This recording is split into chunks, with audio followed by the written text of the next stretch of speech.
So let's start working with the C# programming tutorial 2. In this chapter, in this tutorial, we'll be just seeing about the types, different data types, all those different data types. We'll just see what is an C type. Generally, a type is defined. Once again, yeah. So a type is defined as set of data and operations performed in it. So we have different C types. So C# types such as value types, reference types and pointer types. We'll see in detail about this later. Okay, so these are the two different things that we usually see in this C#. Rather than in Java we have only certain types. We'll just see all these two new types. So generally a value types will store the data, while the reference type will store references to the actual data. This is what actually this is. Okay, and will and in C# it is possible to convert one type into other type. For example, if you want to convert your value type into reference type, you can do. So the process of converting a value type to this reference type is called boxing, and reverse of this operation is called unboxing, right? Next, so we'll see what is boxing and what is unboxing. Suppose, for example, we have a data type as int is a data type here. Okay, so and this val is nothing but your variable name and equal to 1. So we have assigned val is equal to 1 as the value. So this val will consist of the value 1. So here we have an object called object class. This belongs to object class. We are creating it object is equal to val, and this, the process of doing this way is called boxing. It means that you are converting your value type to the reference type. It means that this obj variable will have the reference to your value. Okay, you understood everyone? So, and this operation is called boxing. And let's see what is unboxing. So you have stored your value here using your boxing algorithm, right? Here what we are doing, again we are converting, unboxing it. So to unboxing it, we'll use this syntax like int of object. So this is generally a type casting.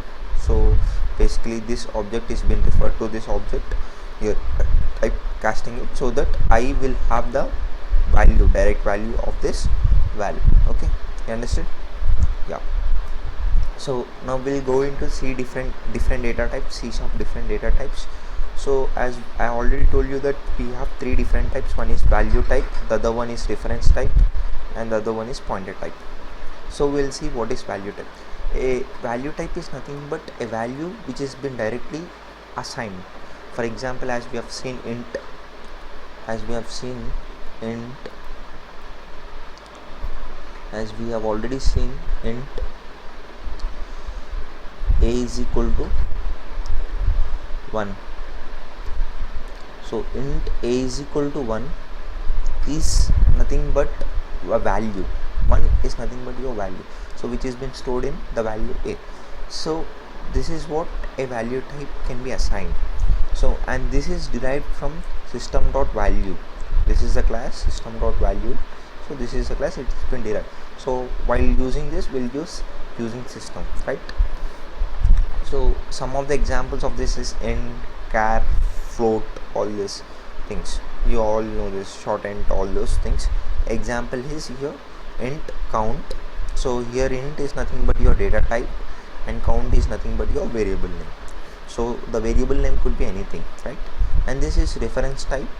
You know that object is nothing but you're referencing your element. So reference type doesn't actually contain the actual data stored in the variable, so it doesn't contain, but it contains reference to that variable. Okay, and pointer types we have seen in C or C++ of this pointer thing.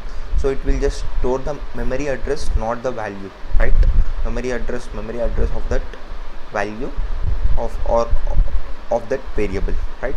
Example is char star cptr or int star int pointer. We don't call it as a star.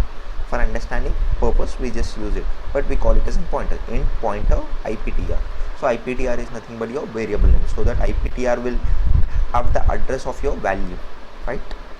Now we'll go into type conversion. Type conversion is nothing but converting a value, like suppose if you converting one data type into other data. Suppose if you have one data type of int, you want to convert it into float or double, so you can use this type conversions, right?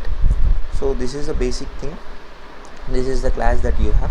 Here we have declared double, right? Here we have declared double d is equal to 53673.4. so this we have here, right? And int a, so here we have assigned a variable called int a, and here what we are doing is that we want to convert this double to an int value.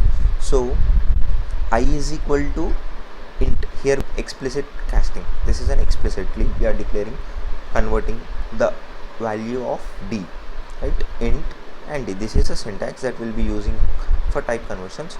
When you print this, the output would be what? So here let's see, here you one second, sorry. So here you have the value of d, so here you will have the value of d as 5673.74. this is the value that we'll have when it is been casted.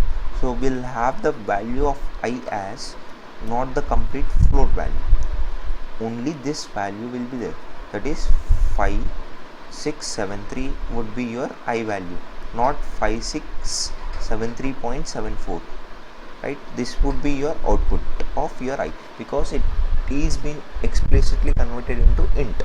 Int doesn't hold the decimal values. Okay, understood everyone? Now we'll be going into the next topic, C# access specifiers. Generally these access specifiers are also known as access modifiers. These are generally used for the scope. So I'll just describe what is scope. Like suppose if you have a class, in that you will use certain variables, so and those variables, the variables that are declared inside the class are only available, or those variables are only available to that class, not to all the classes that you declare in your program.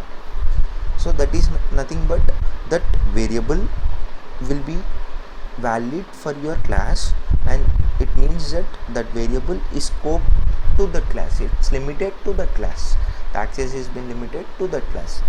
So here we have certain access specifiers which are being used to access that variable, or to protect your variable from accessing from other class. So here you have 5 different access specifiers. One is public, private, protected, internal, and protected internal.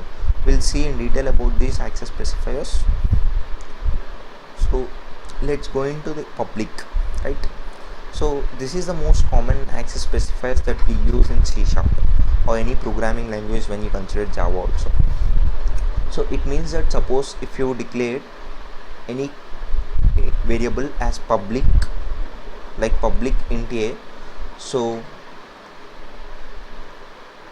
this would be accessed from anywhere.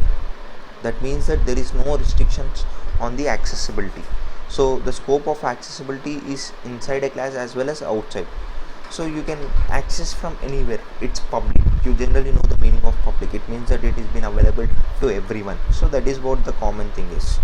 Next, private. So when you use this private access specifiers for your variable or for your class, it means that it is been limited only inside your class or inside your structure. That is what will. So private members cannot be accessed outside. See, when you say when you tell that this area has been restricted, it's only private. It says that it only for private members, only for few people. In the same way, when you declare your variable or class as private, it means that it is being limited only to your that part, like class or a structure, right? And so protected, so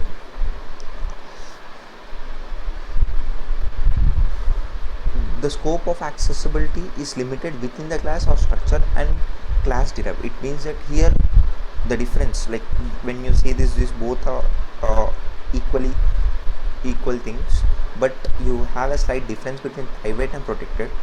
Suppose, for example, when you use the concept of inheritance, like we'll be discussing about those things, like when you derive your class from the other class, then you can't access using the private access, but using protected you can access when you derive that class.